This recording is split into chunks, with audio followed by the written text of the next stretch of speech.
Rreth 2.000 banor të cilët jetojnë në zonën periferike të Selitës dhe Sharrës në njësinë administrative nr. 6 do të kenë mundësi të kenë një rrugë të re. Punimet e kryera në këtë rrugë janë inspektuar ditën e sotme nga kryetari i bashkisë Erion Veliaj, i cili ka vlerësuar këtë investim të një rëndësie të veçantë.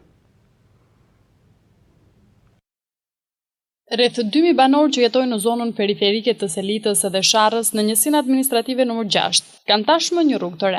Bashkia e Tiranës ka përfunduar fazën e dytë të ndërtimit të rrugës Hamdi Cenoj-Meri, e cila përveç se është standarde për qytetarët, ndihmon edhe në lehtësimin e lëvizjes së mjeteve. Punimet e kryera në këtë rrugë inspektuan sot nga kryetari i Bashkisë së Tiranës Erion Veliaj, i cili e vlerësoi këtë investim të një rëndësie të veçantë, jo vetëm për mjetet, por edhe për ata që duan të vrapojnë apo të shijojnë natyrën dhe liçenin e Vaçarrit.